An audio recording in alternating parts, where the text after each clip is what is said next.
controversial children's books. I'm Adrianna. And I'm Maria.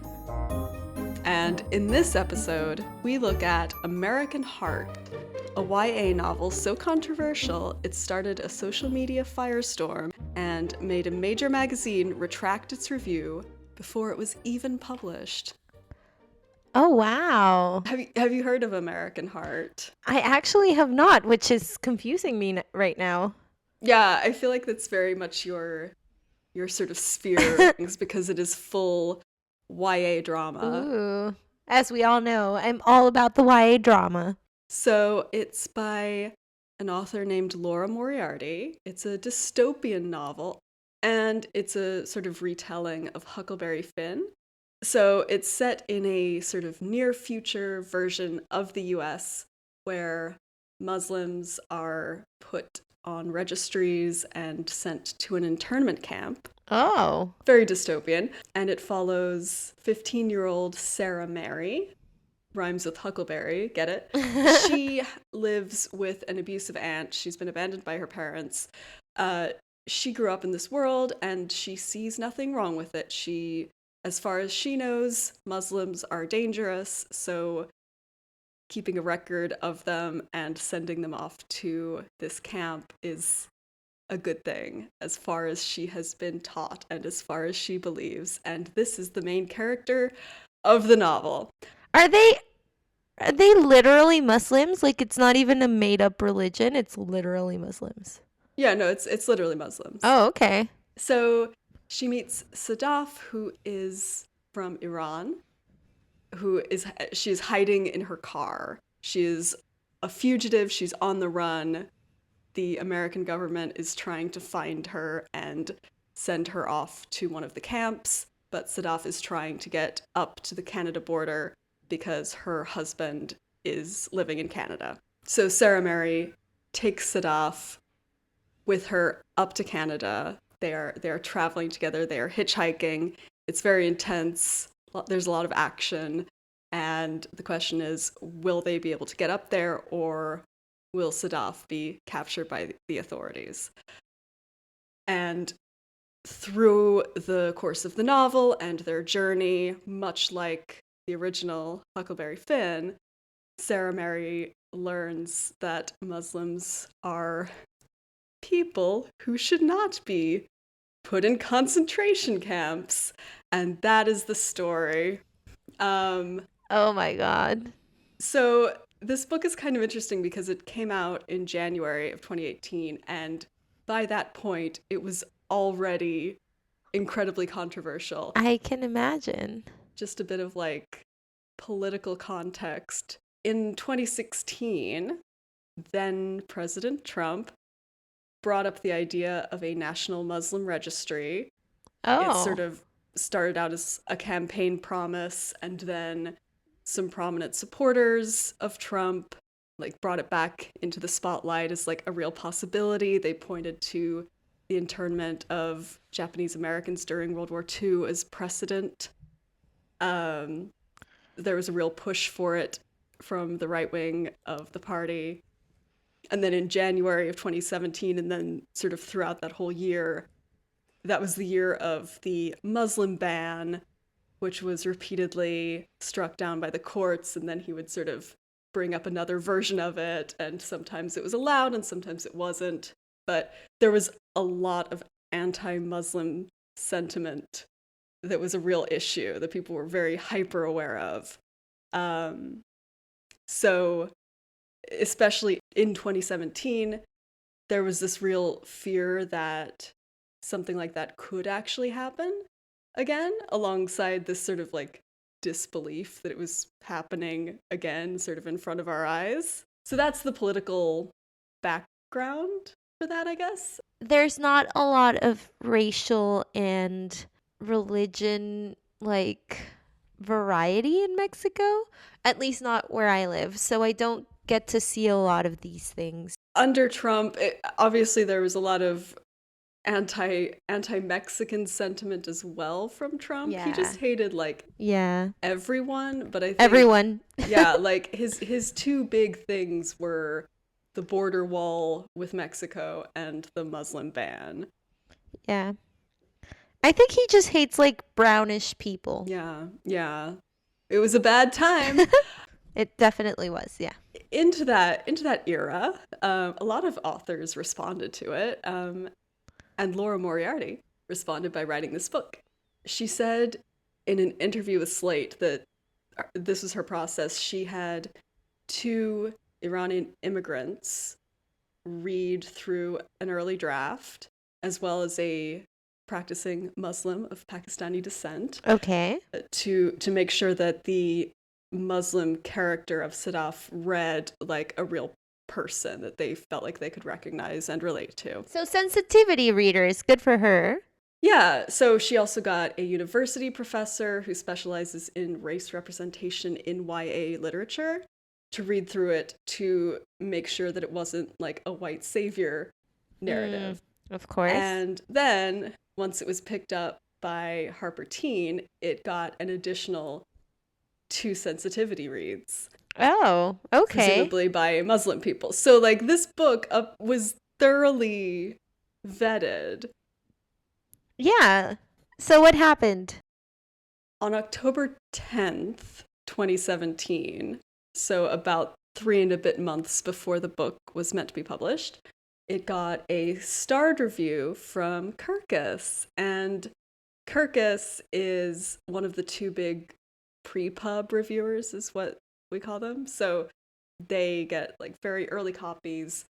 Their opinions are very influential. They drive bookstore and school and library sales. Ooh. They influence like further decisions to review. It's really important, but not a lot of people outside the industry really like read through them. It's kind of the opposite of Goodreads. It's like on the other end of the spectrum. Okay. I guess. The reviewer for Kirkus, who was an anonymous person, really liked this book, gave it a starred review, which is like a really big deal for a book. That's when there was a backlash that was on then Twitter and Goodreads. The first comment in Goodreads read, "Bleep your white savior narrative." Oh. The people had decided that because this was a story about a horrific circumstance that was told by a white woman and starred a white girl who started off being racist, and then ended up sort of coming around and saving the day. She is the protagonist. That this was a white savior narrative and a very problematic book. There are some spicy reviews in the Goodreads if you scroll through them. I'm looking at them. Yeah, I'm scrolling. I'm like, wow. I'm reading one of the reviews and it says, "This author, colon, man, I just really want to write about a world where Muslim Americans are even more oppressed so I can write about a white girl being special. Me, I'm sorry, I think I just had a stroke." That reviewer has a way with words. This other person, she wrote a really long review and she's like, she says that in the end of the book, Sarah Mary calls like some words that Sadaf says that I'm not going to try to say because I don't want to like butcher them, but she calls them special Muslim words. Whew. And she's like, what did Sarah Mary learn from this? Like, what lessons were learned if she's still calling this at the end of the book special Muslim words? Like, it is very like othering, isn't it? that yeah. language? Also, like, it's just like if she's just saying a prayer or she's just saying goodbye or whatever, like, special Muslim words is not the way to describe them. I'm sorry. What language is that? Yeah. Obviously, it is Muslim not is not a Muslim. language. Muslim is not a language. Like, imagine I say something religious and you're like, oh, she's just being Catholic. Sorry. And I'm like, no. Yeah, you're exactly like, what? What are like, you talking about? And apparently, the other thing, this is like the same review where they mentioned the special Muslim words. Apparently, there are only 2 Muslim characters in the whole book, and quote unquote, they look so much alike they could be mother and daughter. So it's like, Yeah. no, that What? Like, How did that get past like 5 people? Like, yeah, how did they not find it offensive? Yeah. There's this one person who reviewed and did not give it any stars. She just wrote like I read it. She says, "Well, I'm not Muslim, so I'm going to keep my thoughts on the Muslim parts of the book brief." But like she says that the interactions with Sadaf for Sarah Mary, um that it seems like all of Sadaf's story was created simply for the main character to do some self-reflection. So it's like there's a point in the book where Sadaf says they can't hitchhike with black people because mm, black people are more likely to be pulled over. Sarah Mary goes like, "No, that's not true, blah blah blah," and Sadaf corrects her and tells her there's actual studies on mhm, this that confirm the fact. And after that, the main character feels more enlightened, and like that's all mhm, the interactions between them. Yeah, so you can sort of tell that there wasn't a lot of thought going into this character. She was created purely to improve mhm. Sarah Mary. And I think that's the main problem. This happens. The book talk, Twitter, and Goodreads find something problematic and they will gang up a little. And sometimes they're right, and sometimes they're overreacting. And there's a whole conversation you can have about that. None of this is unusual. However, what is unusual is that 4 days after the review was initially published, Kirkus, which is an institution in publishing, retracted its star. So they released a statement saying that, to be clear, the initial review had been written by a practicing Muslim woman, an expert in children's and YA literature, well versed in the dangers of white savior narratives. And they say, "We've removed the starred review after determining that, while we believe our reviewer's opinion is worthy and valid, some of the wording fell short of meeting our standards for clarity and sensitivity, and we failed to make the thoughtful edits our readers deserve." It said Sarah Mary's ignorance is an effective world-building device, but it is problematic that Sadaf is seen only through the white protagonist's filter, and it does not have the star. And this is what really sort of set off the national press coverage. Well, I mean, it could be that she saw, well, the reviewer, yeah, it was a woman, they said, saw the like pushback and she herself decided like, "Oh, maybe I was wrong." Like we don't know what happened behind closed I mean, doors. I think that the thing is, this had never happened before, as like to my knowledge. And there were some questions whether the original reviewer had been pressured to change her review because of the online pushback. This is I don't know why this is making me think of people who rate Michelin star restaurants and how they have to be like secret from everyone. I wonder how you become a Michelin star like reviewer because they have like they cannot tell anyone ever. Like not even their families can know that they do this. I think that would be fun to do. Imagine just thinking that like your husband is a really like pretentious eater, but actually it's his job. That would be me. Um, so a journalist at Vulture, Kat Rosenfield, reached out to Claiborne Smith, who's the editor-in-chief of Kirkus, and here's a quote from the interview.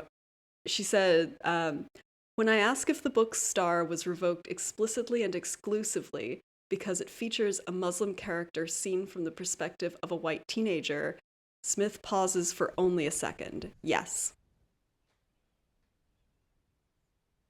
Mm, okay. Interesting that this book had like 6 people reading it for sensitivity and then it still was insensitive apparently. Ultimately, it sounds like the whole premise was something that a lot of people just couldn't get behind, which the author was well aware of. She did an interview with NPR, and she said, if I had written in Sadaf's voice, I would have been protested for that. That's I true. would have been appropriating a Muslim voice. And so there's really no way to win here. And so what they're telling me is, you are not allowed to write this story. I get that. This is a different perspective, and I feel like it addresses a really uncomfortable issue, which is that people who are part of the dominant order in a society are often complicit, or at least fail to recognize the injustices of that society until something happens that causes them to be educated. It's always kind of annoyed me, this trope of a teenager living in a dystopian society who's just like born knowing how wrong it is, and she's like, yes, I will lead the revolution, and everyone's like, no, this is normal, and she's like, I'm a protagonist, I know better. No.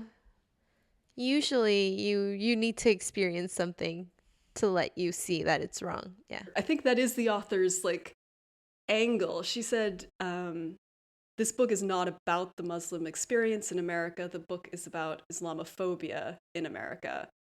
So it makes sense that Sarah Mary would be the narrator, that she would be the person telling the story because it is her issue.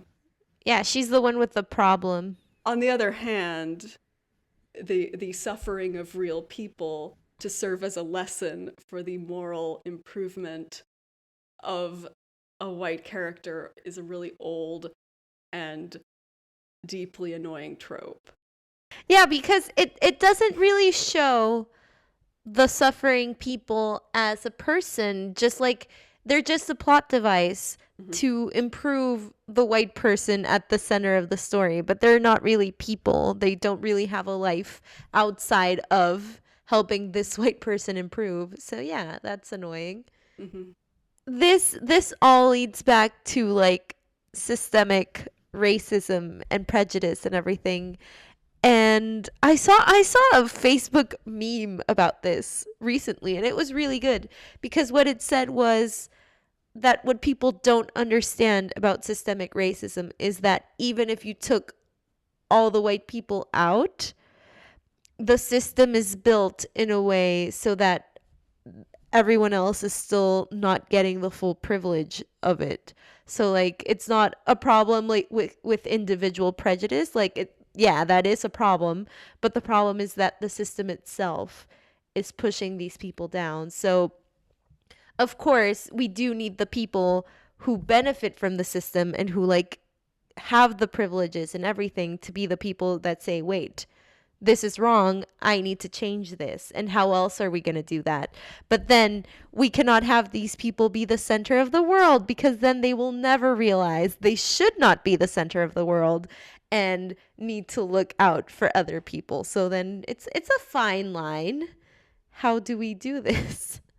The reason I brought this up for our podcast, even though it's very different from the usual kind of banning and censorship that we've been talking about, is that Moriarty, the author, also talked about the effect that she feels this will have on other writers. So she says that basically she anticipated some level of pushback, obviously, hence all of the sensitivity readers, but she wasn't prepared for so much negativity. She thinks that if similar books are being submitted to publishers, probably they will be turned down now. Yeah. After this backlash, of course, yeah. A lot of people might say is a good thing. But that would be the effect. And she says, it seems like this is where the censorship is going to come in from now on. I think authors will self-censor. And even the ones who don't, I think it's going to be tougher for anybody to do anything that might anger this group. What group? I guess like Twitter activists. That's the thing. There's so many social activists in the internet that sometimes it feels like they need to touch grass a little because they somehow, I think they get too passionate about things and lose sight of a lot of things. But maybe that's just me. Little corners of the internet can be totally united and very like intense about something, and the rest of the world can just like ignore that. Like it's very isolated, which is again The why I rest of think the world is like, like who are you? Yeah. Oprah's just unbothered, new phone, who this? which again is why I think Kirk is changing its review in response to this is so like Yeah. it was such a big deal for everybody. Like the New Yorker published an article like criticizing Kirkus for bowing to the pressure of the crowd. Ooh. Really shows you how the public has some power, at least sometimes. Yeah, especially I think in YA, Mm-hmm. where the readership is really active online. True. Not too many like 8-year-olds tweeting, hopefully. And if they are tweeting, they are like my sister who had an illegal Twitter account when she was like 8, where she only tweeted once a year to say happy birthday Miranda Cosgrove every single year. Oh my god. Until she was What like an 15, icon. and then she signed into her Twitter and she's like, what am I? Like, who is this? And she had tweeted happy birthday Miranda Cosgrove for like 6 years nonstop. It was really funny. That is iconic. A big fan, my sister. I guess the difference between that, between Huckleberry and this, is that he wasn't making up a situation with more oppression for the people he was writing about. He was just like, this is the real situation and this Yeah. is what could happen. And she's like completely making up, like, hey, what if we oppress these people even more and we show this? And yeah, if it had been a Muslim writer writing this story, then yes, go ahead, write of a Muslim, like write with a Muslim character in the book, whatever. But I think if you're writing a dystopian novel where people actively hate a group that exists that you're not a part of, I think you should just like fictionalize it so you're not like, so like mistakes would be more acceptable. I think if it's a different world with different religion, it just like mirrors reality, but it's not actual reality. And then you can sort of get away with people reading into the story instead of being like, but Muslims never say this and you wrote that they Yeah. said it. Like, Yeah. I think that would help. I'd love it like a Huckleberry Finn in space, by the way. Just like an intergalactic road trip. Just read Dune, I think. Oh no. Oh. Thus ends the cautionary tale of American Heart. A complicated conversation that is obviously not finished. Definitely very different from the typical kind of book ban that we discuss. This was a people book ban. This is a good old-fashioned sort of mob with pitchforks. What a time to be alive. If you're alive in 2024, why don't you follow us at TabookPod on Instagram and TikTok? Because we have social media now. Yes, we are part of the horde. Come join us.